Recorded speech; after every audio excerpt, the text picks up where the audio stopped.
बदल गया। Railway reservation period अब 120 दिन पहले नहीं कर पाएंगे आरक्षित टिकटों की बुकिंग। जी हां, देश की लाइफलाइन कही जाने वाली भारतीय रेल में सफर करने वाली यात्रियों के लिए एक बहुत बड़ी खबर आ रही है।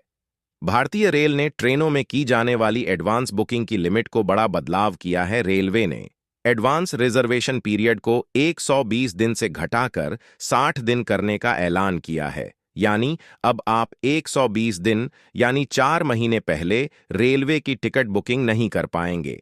रेल यात्री अब ज्यादा से ज्यादा 2 महीने पहले ही ट्रेनों की बुकिंग कर पाएंगे। भारतीय रेल में रोजाना करोड़ों लोग यात्रा करते हैं। देश में जनसाधारण एक्सप्रेस से लेकर वंदे भारत जैसी प्रीमियम ट्रेनें सेवाएं दे रही हैं।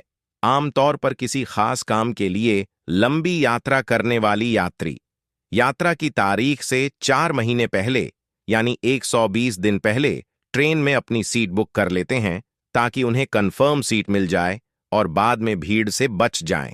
लेकिन अब वह ऐसा नहीं कर पाएंगे। 1 नवंबर 2024 से नया नियम लागू होने के बाद रेल यात्री अधिकतम 60 दिन पहले ही ट्रेन में सीट बुक कर पाएंगे।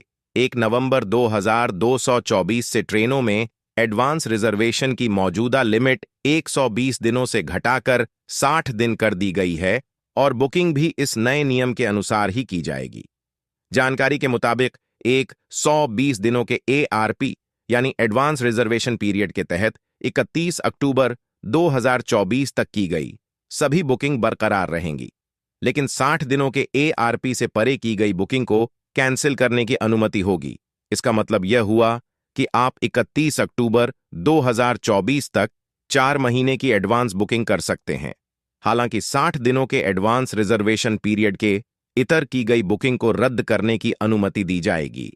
ताज एक्सप्रेस, गोमती एक्सप्रेस आदि जैसी कुछ दिन के समय की ट्रेनों के मामले में कोई बदलाव नहीं होगा, जिस जिनमें अग्रिम आरक्षण के लिए कम से कम समय सीमा वर्तमान में लागू है। विदेशी पर्यटकों के लिए 365 दिन की सीमा के मामले में कोई बदलाव नहीं हुआ है।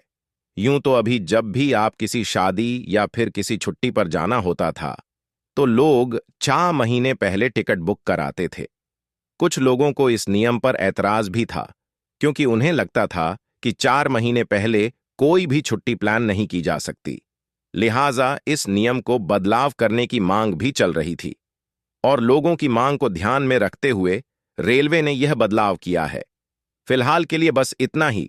बाकी अपडेट के लिए बने रहिए वन इंडिया हिंदी के साथ साथ ही इस बात को जरूर बताइएगा कमेंट के जरिए कि आपको यह नियम कैसा लगा। फिलहाल के लिए बस इतना।